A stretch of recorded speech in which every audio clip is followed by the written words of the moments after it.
ಇವತ್ತಿನ ಕೆಲವು ಯುವಕ ಯುವತಿಯರು ಮತ್ತು ವಿದ್ಯಾರ್ಥಿಗಳು ಒಂದಷ್ಟು ಬುಕ್ಗಳನ್ನು ಟೇಬಲ್ ಮೇಲೆ ಇಟ್ಕೊಂಡ್ಬಿಟ್ಟು ನಾನು ಇದನ್ನೆಲ್ಲ ಓದಬೇಕಾ, ಹೇಗೆ ಓದೋದು ನಾನು ಅಂತ ಹೇಳ್ಬಿಟ್ಟು ಭಯಪಟ್ಬಿಟ್ಟು ಓದೋದಕ್ಕೆ ಭಯಪಟ್ಬಿಡ್ತಾರೆ. ಅದನ್ನು ನೆನಪಲ್ಲಿ ಇಟ್ಕೊಳ್ಳೋಕ್ಕೂ ಕೂಡ ಭಯಪಟ್ಬಿಡ್ತಾರೆ.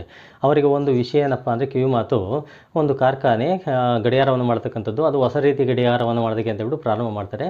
ಅದರಲ್ಲಿ ಸೆಕೆಂಡ್ ಮುಳ್ಳು ಕೂಡ ಇರುತ್ತೆ. ಸೆಕೆಂಡ್ ಮುಳ್ಳು ಗಂಟೆ ಮುಳ್ಳನ್ನು ಕೇಳುತ್ತೆ, ನನ್ನ ಕೆಲಸ ಏನಿಲ್ಲ ಅಂತಂದಾಗ ಗಂಟೆ ಮುಳ್ಳು ಹೇಳುತ್ತೆ, ನಾನು 1 ಗಂಟೆಗೆ ಒಂದ್ಸಲ ಚಲಿಸ್ತೀನಿ, ನಿಮಿಷದ ಮುಳ್ಳು ನಿಮಿಷಕ್ಕೊಂದ್ಸಲ ಚಲಿಸುತ್ತೆ, ನೀನು ಸೆಕೆಂಡ್ ಮುಳ್ಳು ಸೆಕೆಂಡ್ಗೊಂದ್ಸಲ ಚಲಿಸ್ಬೇಕು ಅಂತಂದಾಗ ಅದು ಹೇಳುತ್ತೆ, ಅಯ್ಯೋ ನಾನು ಅಷ್ಟು ಬಾರಿನ ಅದು ಹೆಂಗೆ ಚಲಿಸೋದು, ನಾನು ನಿಮಿಷಕ್ಕೆ 60 ಸಲ ನಾನು ಚಲಿಸ್ಬೇಕಂತ ಹೇಳುತ್ತೆ.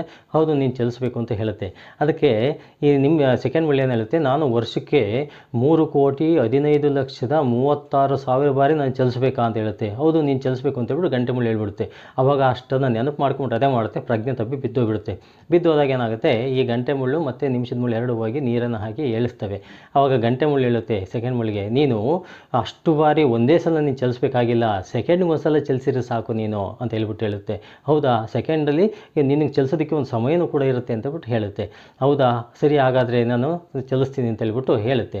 ಅದೇ ರೀತಿಯಲ್ಲಿ ವಿದ್ಯಾರ್ಥಿಗಳು ಕೂಡ ಅಷ್ಟು ಬುಕ್ಕುಗಳನ್ನು ಒಂದೇ ಸಲ ಟೇಬಲ್ ಮೇಲೆ ಇಟ್ಕೊಳೋದ್ರ ಬದಲು ನೀವು ಓದಬೇಕಾದಂತಹ ಒಂದೊಂದೇ ಬುಕ್ಕನ್ನು ತೆಗೆದುಕೊಂಡು ಬುಕ್ ಇಟ್ಕೊಂಡು ಓದ್ತಾ ಹೋದರೆ ನಿಮಗೂ ಕೂಡ ನೆನಪಿನ ಶಕ್ತಿಯಲ್ಲಿ ನೆನಪಲ್ಲಿ ಉಳ್ಕೊಳುತ್ತೆ ಮತ್ತು ಭಯನೂ ಕೂಡ ಆಗೋದಿಲ್ಲ.